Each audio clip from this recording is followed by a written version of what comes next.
നമസ്കാരം, മലയാളി വാർത്തയിലേക്ക് സ്വാഗതം. ചൂട് ചൂട് എന്നല്ലാതെ ഈ ദിവസങ്ങൾ നമ്മൾ ഏറ്റവും കൂടുതൽ ഉപയോഗിക്കുന്ന മറ്റ് വാക്കുകളില്ല.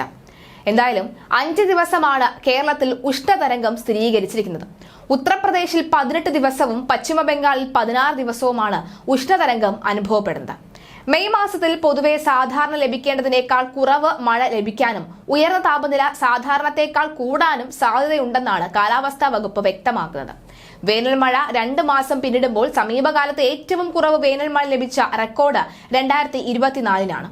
ശക്തമായ എൽ നിനോ വർഷമായിരുന്നു 2016-ൽ സംസ്ഥാനത്ത് മാർച്ച് ഏപ്രിൽ മാസത്തിൽ 55.8 മില്ലിമീറ്റർ മഴ ലഭിച്ചപ്പോൾ ഇത്തവണ ലഭിച്ചത് വെറും 52.6 മില്ലിമീറ്റർ മാത്രമാണ്.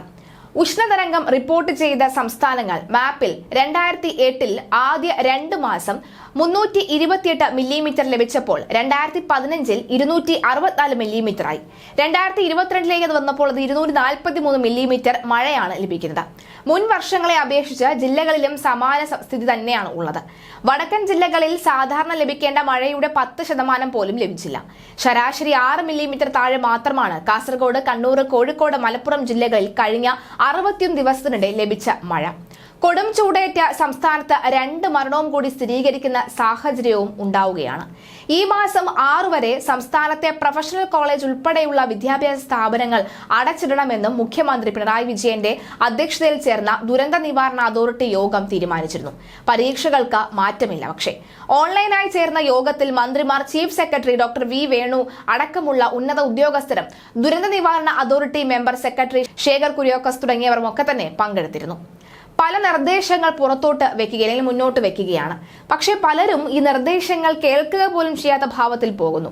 ശരിയാണ്, പകുതിയിലധികം പേരും കേരളത്തിൽ സാധാരണ ജോലി ചെയ്യുന്നവരാണ്. അതായത് പുറംപണി ചെയ്യുന്നവരാണ് കൂടുതലും. കെട്ടിട നിർമ്മാണ തൊഴിലാളികളായിക്കോട്ടെ, ഓട്ടോ ഓടിക്കുന്നവരായിക്കോട്ടെ, ഡ്രൈവ് ചെയ്യുന്നവരായിക്കോട്ടെ, അല്ലാതെയൊക്കെ തന്നെ പുറത്ത്, അതായത് ഒരു ഓഫീസ് മുറിക്ക് അതൊരു കെട്ടിടത്തിനുള്ളിൽ ഇരുന്ന് അല്ലാതെ പുറത്ത് പണി ചെയ്യുന്നവരാണ് അധികവുമായി ഉള്ളത്.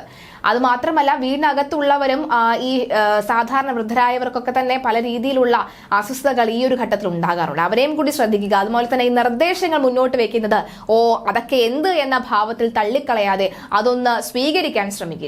പ്രധാനമായും ചില നിർദ്ദേശങ്ങൾ ഇവയൊക്കെയാണ്. സ്കൂൾ വിദ്യാർത്ഥികൾക്ക് അവധിക്കാല ക്ലാസുകൾ രാവിലെ 11 മുതൽ ഉച്ചകഴിഞ്ഞ് 3 വരെ പാടില്ല. പോലീസ്, അഗ്നിരക്ഷാസേന, മറ്റ് സേനാ വിഭാഗങ്ങൾ, SNC, SPC തുടങ്ങിയവരുടെ പകൽ സമയത്തെ പരേഡും ഡ്രില്ലും ഒഴിവാക്കണം. അതുപോലെ തന്നെ ആസ്ബറ്റോസ്, ടിൻ ഷീറ്റുകൾ മേൽക്കൂരയായുള്ള തൊഴിലിടങ്ങൾ പകൽ സമയം അടച്ചിടണം. ഇത്തരം വീടുകളിൽ താമസിക്കുന്ന അതിഥി തൊഴിലാളികൾ ഉൾപ്പെടെയുള്ളവരെ ക്യാമ്പുകളിലേക്ക് മാറ്റണം. കലാകായിക പരിപാടികൾ പകൽ 11 മുതൽ 3 വരെ നടത്തരുത്. ഉച്ചവെയിലിൽ കന്നുകാലികളെ മേയാൻ വിടുന്നതും മറ്റ് വളർത്തുമൃഗങ്ങളെ വെയിലത്തും കെട്ടിയിടുന്നതും ഒഴിവാക്കണം. ലയങ്ങൾ ഉൾപ്പെടെയുള്ള ഇടങ്ങളിൽ ശുദ്ധജലം ഉറപ്പാക്കണം. തീപിടുത്ത സാധ്യതയുള്ള ഇടങ്ങളിൽ ഫയർ ഓഡിറ്റ് നടത്തി മുൻകരുതൽ എടുക്കണം.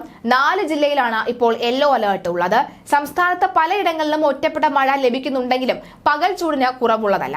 ആലപ്പുഴ, പാലക്കാട്, തൃശൂർ, കോഴിക്കോട് ജില്ലയിൽ ഉഷ്ണതരംഗ സാധ്യത നിലനിൽക്കുന്നതിനാൽ ഈ ജില്ലയിൽ ഇന്ന് യെല്ലോ അലേർട്ടാണ് പ്രഖ്യാപിച്ചിട്ടുള്ളത്. 2 തൊഴിലാളികളാണ് കഴിഞ്ഞ ദിവസം പൊള്ളലേറ്റ് മരിച്ചത്.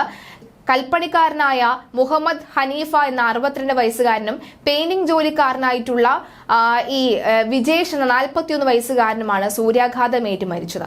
ബുധനാഴ്ച ഉച്ചയ്ക്ക് മലപ്പുറം താമരക്കുഴിയിൽ വീട് പണി കഴിഞ്ഞ് മടങ്ങാനിരിക്കെ ഹനീഫ കുഴഞ്ഞു വീഴുകയായിരുന്നു. മലപ്പുറത്തെ സ്വകാര്യ ആശുപത്രിയിലും പിന്നീട് കോഴിക്കോട് മെഡിക്കൽ കോളേജ് ആശുപത്രിയിലും എത്തിച്ചുവെങ്കിലും ഇന്നലെ രാവിലെയാണ് മരണം സ്ഥിരീകരിച്ചത്. ശരീരത്തിൽ പൊള്ളലേറ്റ പാടുകളൊക്കെ തന്നെ ഉണ്ടായിരുന്നു. പുലർച്ചെ 6 മുതൽ കൽപ്പണിയിൽ ഏർപ്പെട്ടിരുന്ന ഹനീഫയെ ആശുപത്രിയിൽ പ്രവേശിച്ചപ്പോൾ ശരീര ഊഷ്മാവ് 106 ഡിഗ്രി ആയിരുന്നുവെന്നാണ് ഈ DMO ഓഫീസ് അറിയിച്ചത്. പെയിന്റിംഗ് പണിക്കിടെ ഏപ്രിൽ 30-ന് സൂര്യാഘാതമേറ്റ് കുഴഞ്ഞു വീണ വിജേഷ് മെഡിക്കൽ കോളേജ് ആശുപത്രിയിൽ ചികിത്സയിലായിരുന്നു. ഇന്നലെയാണ് അദ്ദേഹം മരിച്ചത്. സംസ്ഥാനത്ത് ഇപ്പോൾ അനുഭവപ്പെടുന്ന ഉഷ്ണതരംഗം വരും വർഷങ്ങളിലെ വേനൽക്കാലങ്ങളിലും ആവർത്തിക്കാൻ സാധ്യതയെന്ന മുന്നറിയിപ്പും നൽകിയിരിക്കുകയാണ് പുതിയ പഠനങ്ങൾ.